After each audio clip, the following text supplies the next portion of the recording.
everybody. I'm Hillary Atkin from the Atkin Report in Los Angeles, and I'm so excited to welcome Ruby Leigh from The Voice to this edition of Hillary's Happy Hour. Ruby, how are you doing?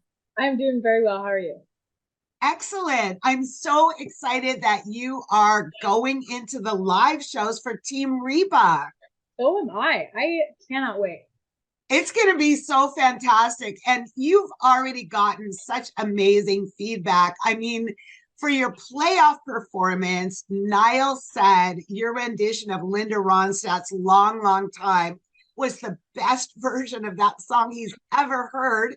John said you were stunning, and your coach, Reba, called your performance stellar. What is it like getting all this praise?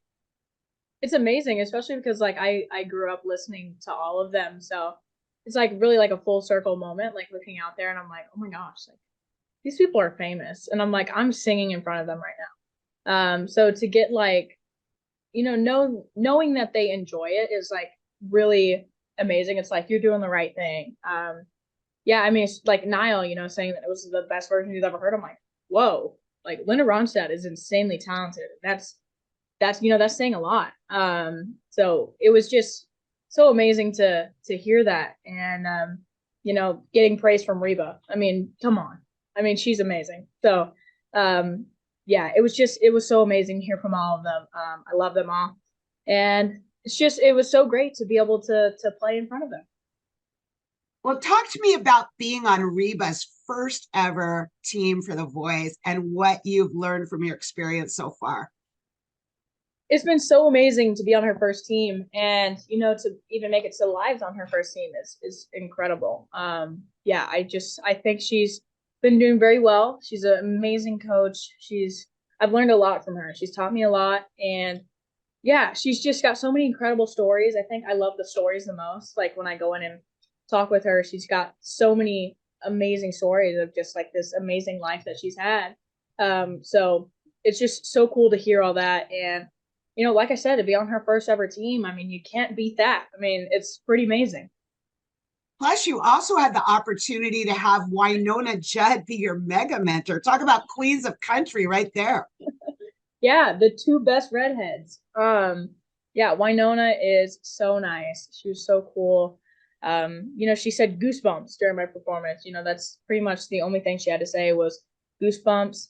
And I just took everything that they all had to say and I applied it to my song, which I sang Blue for the knockout round. And I remember after that round, I walked off and Reba came up to me and said, you did everything that me and Winona told you to do. And, it was great. So I was like, I'm glad that she noticed that I'm really, putting in the work to take everything that she says and, apply it.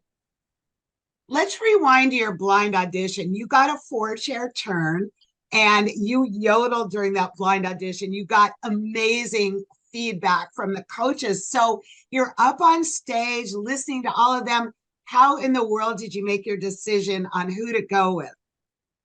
Okay, so this one is so funny because being on stage is like I said, I listened to all of them. I think I could have, I don't think I could have gone wrong with any of them.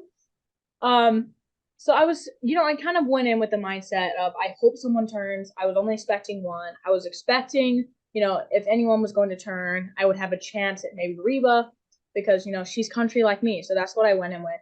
And I was like, maybe Niall might turn because he's got some songs that are kind of country vibes, And I just like when John turned first, I was like, wait a second. Like, this is not how I imagined it. Yeah, and in my mind, I was just like, oh my gosh, you're team legend right now. And then, like, this was before Reba turned. I was like, wait a second. Reba didn't turn. She's in your genre. She thinks you're horrible. And I was like, oh no. And then right as she turned, right as I was thinking that, that's why I smiled so big during my audition.